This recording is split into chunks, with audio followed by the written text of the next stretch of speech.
Hello again, everybody. Today we're going to be talking about something that can be a little bit controversial. Informal letters. Now, when I mean informal, as opposed to talking about formal letters, do I mean a set of letters that have no rules and a kind of writing where you can just do anything you want? Well, not quite.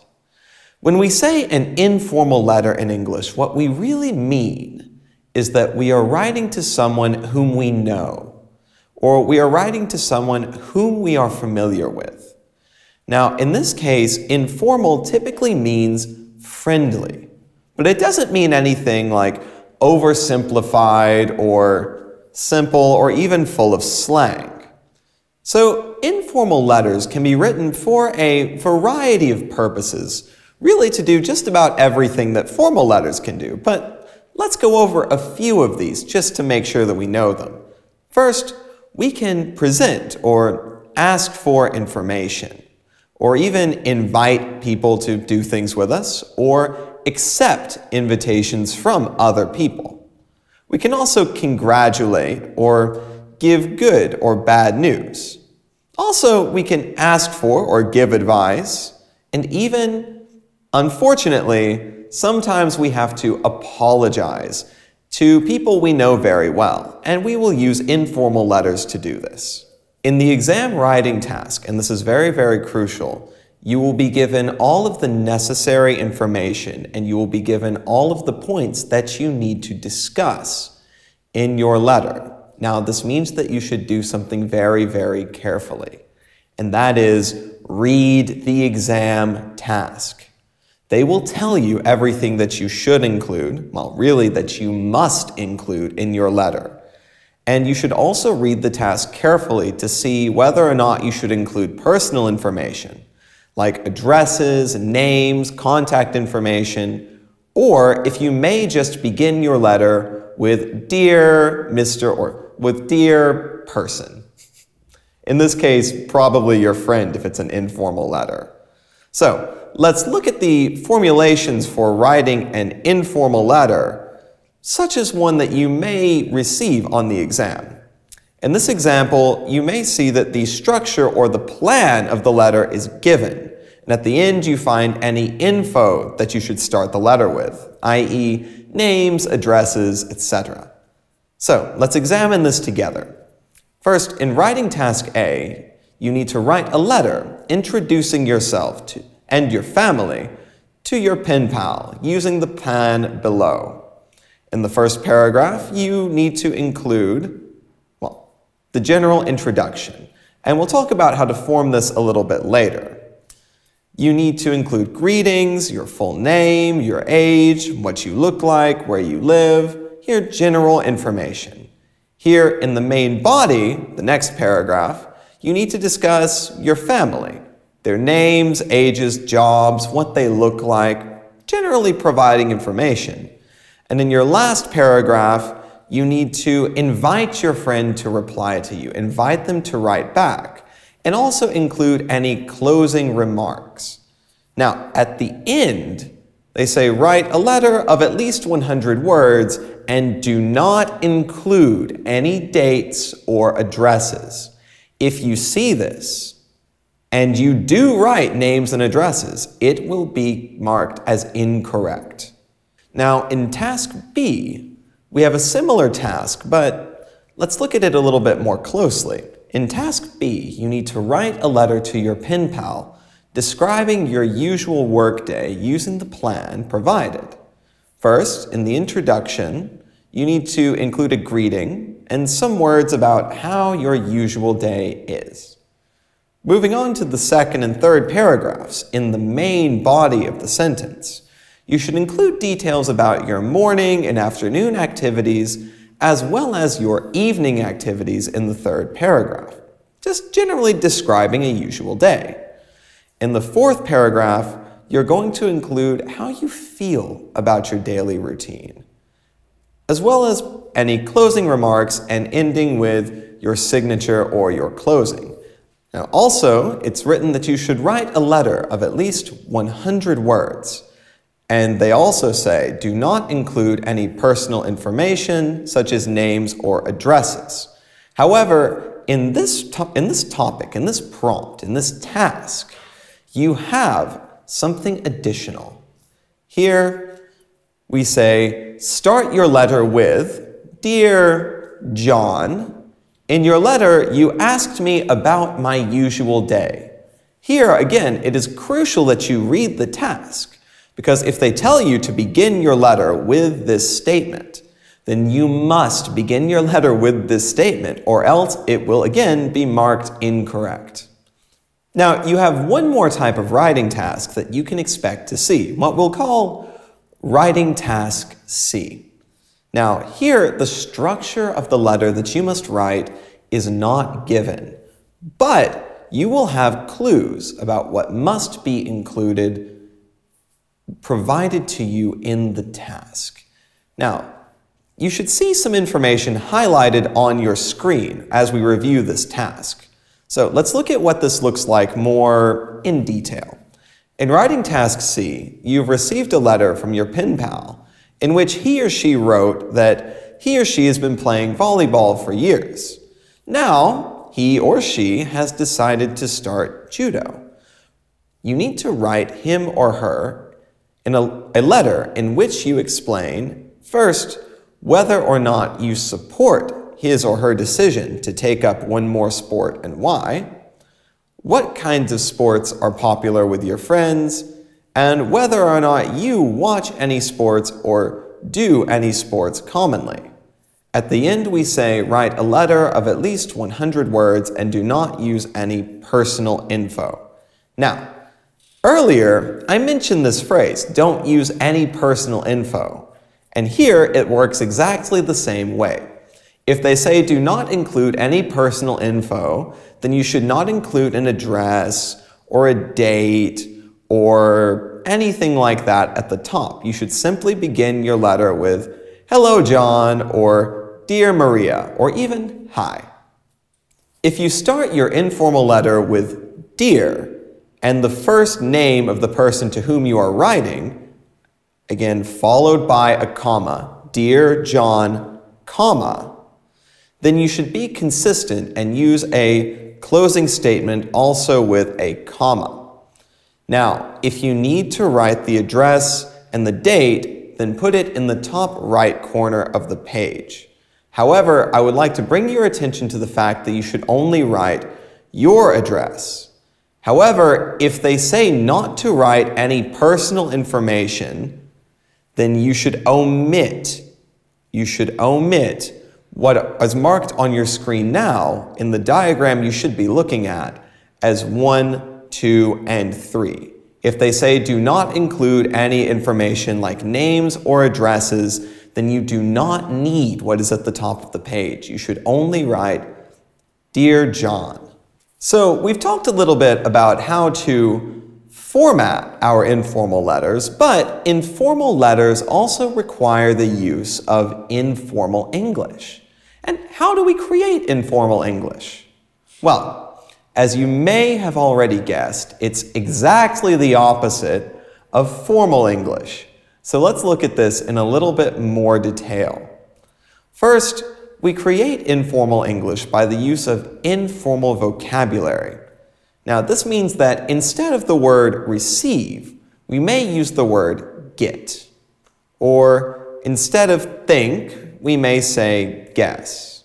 Instead of intelligent, we'll just say smart. Or instead of disadvantage, we may say a word like downside. Postpone will become a phrasal verb, to put off. To apologize becomes simply to say sorry. And to discover will become to find out. Now, we also may use strong emotional words or idioms, as well as the usage of intensifying adjectives to show enthusiasm. Now, what does this look like? For example, I can use a phrase like to feel under the weather, an idiom meaning to be ill, or a terrible experience. In formal writing, you learned that it was quite a bad experience, but not terrible. Whereas in informal writing, this is completely acceptable. You may say terrible, awful, even abysmal if you want. Strong adjectives are okay. And for good adjectives, for positive things, the same rule applies. You could have a fantastic holiday. Also, things may be pretty good, or you may be totally exhausted after work. And even then, it's okay to say things like a really good time. These are completely okay in informal writing. We may also use sentences with omissions or contractions. Now, this means that all of those short forms of words, didn't, haven't, isn't, should've, would've, could've, he'd, she'd, all of these short forms that we've spent so much focus on during the course, you may use them in informal writing. And again, in informal writing, they're typically desired. Now, we also have some set phrases and cliches that are very typical in informal writing. These are just phrases that people say to each other very commonly, like, see you soon, or, of course, as well as phrases like, needless to say, and clearly, what can I say? I'm sorry for, I beg you to forgive me. It would be a good idea to, please let me know as soon as you are available. Hope you can come, or even see you then. Now, we will also create a very personal tone in informal language, and we construct this by the use of active voice. Passive voice makes you sound very formal and very official. But if you want to sound friendly in a letter, you should avoid passive voice and speak mainly in active voice. You could say something like, what do you think I should do? Here, the active voice sounds more friendly. You may also use phrasal verbs and informal phrases to create an informal tone in your writing. For example, you may say to swim around, or to get down to work, or to turn down, to burst in, or to set off, as well as using idioms. For example, there's a cloud for every silver lining, and barking up the wrong tree, as well as burn up the midnight oil, cost an arm and a leg, cry over spilled milk, and in the heat of the moment. All of these are okay, and idioms will also create a very informal tone to your writing. Now, we also have informal linking words, which we use in our informal writing, and normally in our daily speech. This means that you should avoid very formal sounding phrases like furthermore and nevertheless, and instead should use linking words such as anyways, also, but, what's more, as well, then, so, because of, and well. All of these sound very informal and very friendly. We also commonly use specific grammar constructions in order to make an informal tone in our writing. Now, this includes the use of conditional statements to make suggestions, polite forms of request. These are all of the could you, would you mind, all of those polite forms that you've learned earlier. We will also use the present perfect continuous tense to give news, as well as the going to construction to express future plans. All of this sounds very informal. So, now that we've discussed the grammar that we use, let's look at the structure of an informal letter in a little bit more detail. And our letter today is going to be an informal thank you letter. So to begin, we need to start with our opening, right? So, dear, let's talk to Sarah today. So, dear Sarah, comma, or simply, hi Sarah, with an exclamation mark. The second, hi Sarah, is very, very friendly. You can say this to people you know quite well, to your friends, to your family. However, pay attention to the punctuation used at the end of the greeting. It should be a comma used after dear. We would never say something like, "Dear Sarah." Don't. However, "Hi Sarah" with an exclamation mark, or even "Hi Sarah" with a comma are completely acceptable. Now, let's move on to discussing the main body. As the first introductory sentence, we'll often write one of these phrases to make ourselves seem friendly or to express our interest in the other person's well-being, such as, "Hope you're well. Thanks for your letter. It was lovely to hear from you. How are you? How are things? How's it going?" Or even, "This is just a brief note to," or without "this is," just a brief note to, in our case, say thank you. So, let's add this introductory sentence to our letter. We have, "Dear Sarah, just a quick note to say a big thank you for sending me the tickets." Now, we need to move on and comment. So we may use the following phrases for this purpose. "It's great to hear," "It was a really great experience," "I'm sorry to hear or learn," "I'm so pleased to hear," "What wonderful news about," or even phrases like, "Anyway, the reason I'm writing," or "I thought I'd write to tell you and ask you." So, after our introductory statement where we simply express interest, we move on to explain what we are writing about. So let's do that in our letter. Since we're writing a thank you letter for the concert tickets, or for the tickets in general, let's explain a little bit. So I can say, for example, "It was a really great experience for us. We haven't seen such an amazing performance for a long time, and only thanks to you have we gotten this opportunity. The children were really, really happy." Now, here I've explained why I'm thankful, and I've explained the topic of writing. Now, finally, we have to write the closure to our letter. And we have some set phrases that we use to do these. Now, these phrases may be copied and pasted into your writing, and you will sound native. These are the phrases that native speakers will use to close their letters, so you don't have to worry about being too creative here. Just use these phrases as they are. Phrases such as, "We hope to see you soon," or simply, "Hope to see you soon," or "Write back soon," "Looking forward to hearing from you again," "See you soon," "Take care," "All the best," "Best wishes," "Love." Now be careful with love, because love is normally only used between lovers, boyfriends, girlfriends, husbands, wives, or between family. For example, "From my mother to me." And lots of love.